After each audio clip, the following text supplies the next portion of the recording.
नमस्ते बच्चों। कल हमने स्व विकास कला और रसास्वाद इस पाठ के अंतर्गत स्व पहचानिए पहला पाठ पढ़ा है और उसके पहले वीडियो में मैंने 4 प्रैक्टिकल आपको दिए और दूसरे वीडियो में 3 प्रैक्टिकल, ऐसे कुल मिला के 7 प्रैक्टिकल मैंने आपको दिए हैं। वो आपने अच्छे से किए होंगे ऐसी मैं आशा करता हूँ।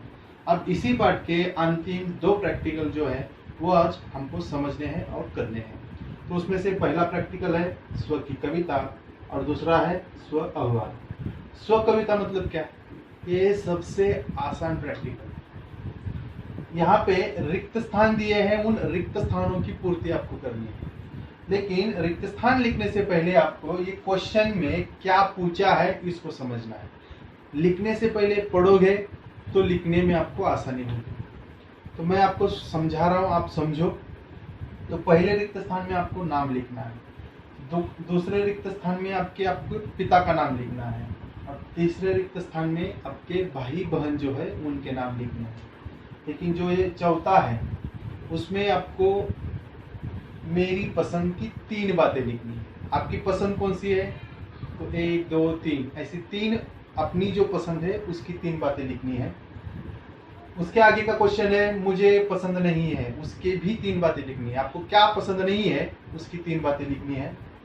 उसके आगे का क्वेश्चन है मैं तिरस्कार करता हूँ, किस बात से, किस चीज से आप तिरस्कार करते हो ये आपको लिखना है।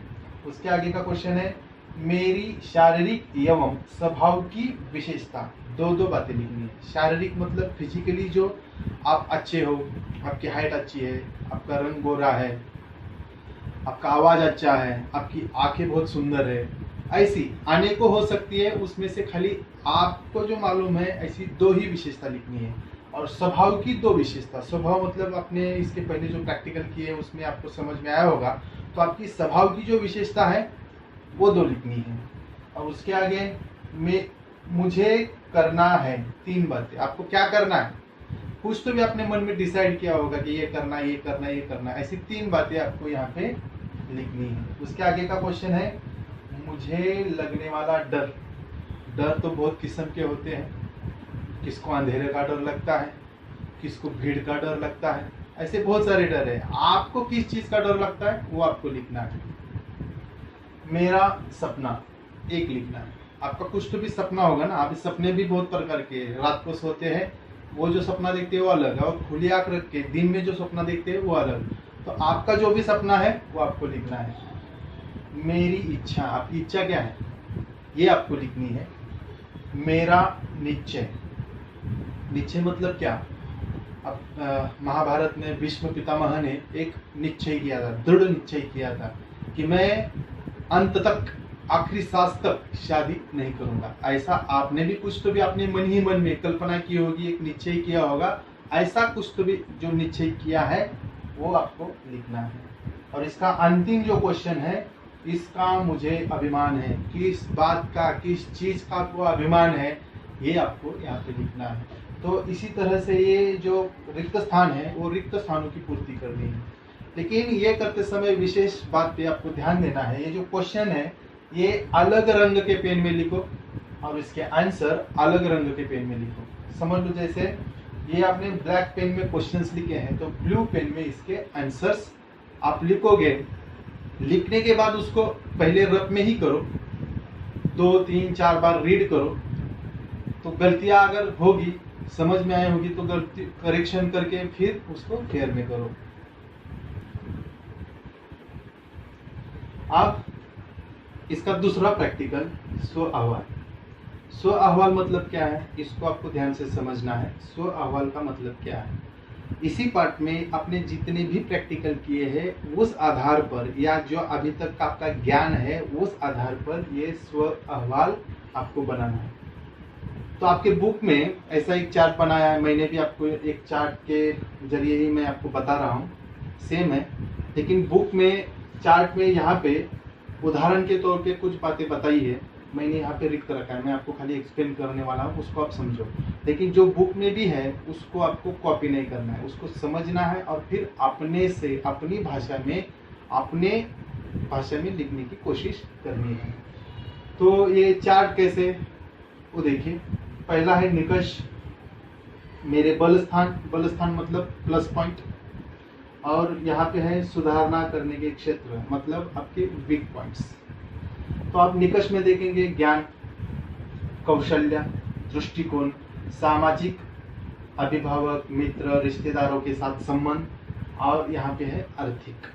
इसको पहले समझना है, 1 2 3 बार आप रीड करोगे तो आपको समझ में आएगा, क्योंकि ये समझोगे तो ये लिखने में आपको आसानी होगी। तो पहला है ज्ञान। अब मेरे बल स्थान, आपको किस बातों का ज्ञान है।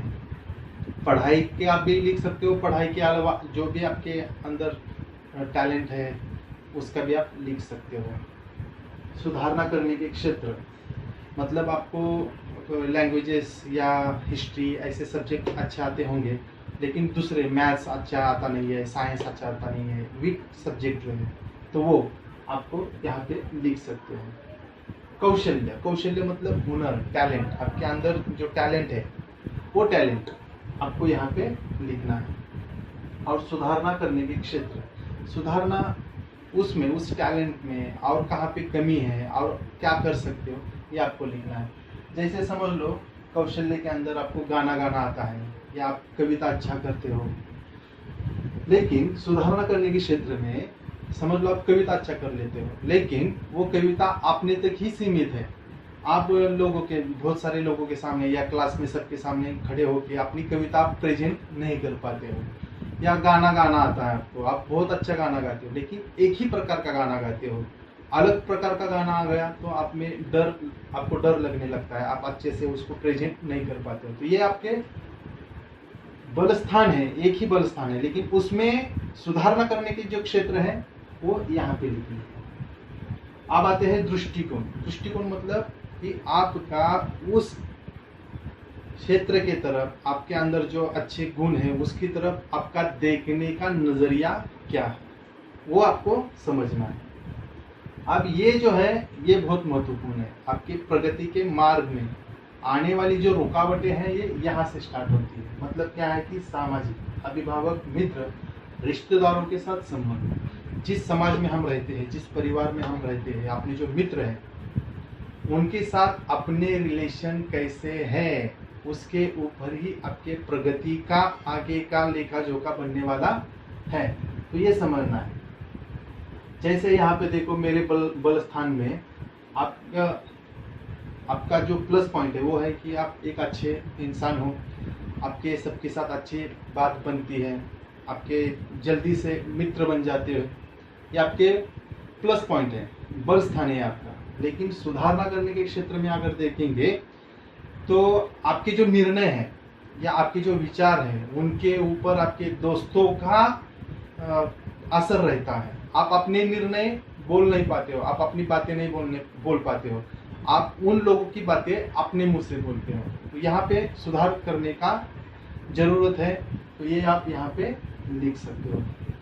और आर्थिक, ये भी बहुत जरूरी है। आर्थिक मतलब क्या है कि इकोनॉमिकली आपके घर की स्थिति, परिस्थिति कैसे है, ये आपसे बेहतर कोई समझ नहीं सकता है, क्योंकि आपके घर की परिस्थिति इकोनॉमिकली कैसे है ये आपको मालूम है। ये भी बहुत जरूरी है। अब यहाँ पे ये ऊपर और नीचे, इसको 2 हिस्से में बांटा हुआ है, तो आपको समझना है। समझ लो ये 12वीं तक का है और ये जो नीचे का है वो ग्रेजुएशन, डिग्री कोर्सेस का है, वहाँ का है। अब इसमें भी निकष दिया है, विकास के मौके, संधि मतलब अपॉर्चुनिटी, यहाँ पे है विकास के मार्ग में आने वाली रुकावटें। अब इसको आपको समझना है। अब निकष में देखो लिखा है ज्ञान, कौशल्य, दृष्टिकोण। अब यहाँ पे आप क्या लिखोगे, जो ऊपर आपने लिखा है उसी आधार पर नीचे का लिखना है, चेंज नहीं करना है। मतलब ऊपर समझ लो आप 12वीं तक हिंदी लैंग्वेजेस आपके सब्जेक्ट अच्छे हैं, उसमें बहुत अच्छे आपको मार्क्स मिलते हैं, 12वीं भी आप फर्स्ट क्लास में पास हुए और उसमें अच्छे मार्क्स मिले हैं, लेकिन स्पेशलाइजेशन आप अलग सब्जेक्ट में कर रहे हो तो कुछ मतलब नहीं। मतलब पहले जिसमें आप अच्छे हो वो बीच में से ही छोड़ के आगे का जो है वो अलग करोगे तो ऐसे नहीं चलेगा। तो आप पहले एक ही मार्ग, एक ही रास्ता आपने पकड़ा है, उसमें आप बेहतर हो, अच्छे हो, तो उसको ही आपको कंटिन्यू करना है। तो यहाँ पे अलग नहीं लिखना है, ऊपर जो है वही नीचे आना चाहिए। आप विकास के मार्ग, मौके, संधि, अपॉर्चुनिटी, आप समझ लो आपको पीएचडी करनी है या आपको आगे की पढ़ाई करनी है, अब विकास के मार्ग में आने वाली रुकावटें, अब यहाँ पे क्या कर सकते हो। समझ लो आप जिस गांव में रहते हो वहाँ पे कोई महाविद्यालय नहीं है, तो आपको आपका शहर छोड़ के दूसरे शहर में, या आपके उस राज्य में वो कॉलेज ही नहीं है, वो विद्यापीठ महाविद्यालय नहीं है, तो आपको दूसरे राज्य में जाके वो करना है। तो आपको मालूम होना चाहिए, जानकारी होनी चाहिए कि अगर आपके समझ लो आपके गांव में वो महाविद्यालय है लेकिन वहाँ पे पढ़ाई अच्छे तरीके से नहीं की जाती है, क्वालिटी अच्छी नहीं है, तो वो और कहाँ पे वो क्वालिटी वाला कॉलेज है, महाविद्यालय है कि वहाँ पे पढ़ाई अच्छे से होती है, बेटर होती है, ये आपको मालूम होना चाहिए। अब आते हैं सामाजिक, अभिभावक, मित्र, रिश्तेदारों के साथ संबंध, ये बहुत जरूरी है। पहले भी मैंने बोला था, अभी भी बोल रहा हूँ कि सामाजिक, जिस समाज में हम रहते हैं उस समाज के साथ परिवार के अपने खुद के रिलेशंस कैसे हैं, उसके ऊपर ही आपकी आगे की प्रगति का जो मार्ग है वो सुखकर बनने वाला है। आप समझ लो विकास के मौके और अपॉर्चुनिटी, यहाँ पे रुकावटें कैसे निर्माण होगी। समझ लो आपके घर के जो आपके अभिभावक है, पालक है, आपको पढ़ाने के लिए तैयार है, लेकिन आपके रिश्तेदार जो है उसमें रुकावट पैदा करने वाले, खास करके आप लड़की हो तो पहले ही रुकावट उसमें आ जाएगी। जैसे अपनी समाज व्यवस्था ही ऐसे बनी है कि लड़कियों की शादी कम उम्र में ही की जाती है, भेदभाव भी किया जाता है। अगर एक ही घर में लड़का या लड़की है तो लड़कियों को काम, घर के काम बोले जाते हैं, पढ़ाई करने के लिए ज़्यादा नहीं दिया जाता है या ज़्यादा पढ़ा लिखाया नहीं जाता है। लड़का है तो उसकी तरफ ज़्यादा ध्यान दिया जाता है, उसको अच्छे स्कूल में उसकी तालीम अच्छे से पूरी की जाती है, लड़की की कम की जाती है। ये अपनी समाज की मानसिकता है, इसको चेंज करना है हमें, लेकिन आपको ध्यान देना है कि ये रुकावटें निर्माण करने वाले हैं। तो रिश्तेदार रुकावटें कैसे पैदा करेंगे कि आपके घर वाले के मन में ऐसी बातें डालेंगे कि जल्दी से इसकी शादी कर दो, क्या करना है आगे पढ़ के, ज़्यादा लोग क्या कहेंगे। तो ऐसे दबाव, प्रेशर डालेंगे, आपके घर वालों के ऊपर प्रेशर डालेंगे और आपके प्रगति के बीच में रुकावटें निर्माण करेंगे। तो ये हमको समझना है। अब आर्थिक स्थिति अंतिम जो है इसको हमको समझना है। आर्थिक स्थिति मतलब क्या है कि आपके घर वाले आपकी ग्रेजुएशन तक की, डिग्री तक की या 12वीं तक की पढ़ाई आपकी पूरी कर सकते हैं, अच्छे से इकोनॉमिकली आपको सपोर्ट कर सकते हैं।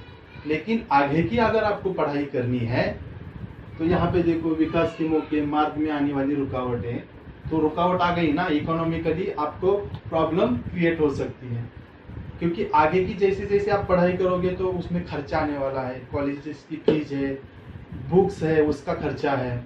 अगर आप दूसरे शहर में, गांव में जाके रहने वाले हो तो वहाँ पे खर्चा होने वाला है। आप रूम या हॉस्टल में रहोगे, वहाँ पे खाना पीना, बहुत सारे ऐसे खर्चे होने वाले। तो वो खर्चा कहाँ से होगा, आपका घर वाले तो ज़्यादा कर नहीं सकते हैं। तो आपको समझना है कि आप पढ़ाई भी करोगे, पढ़ाई के साथ साथ काम भी करोगे, उसमें से कमाओगे भी और सीखोगे भी। या ऐसे और कहाँ पे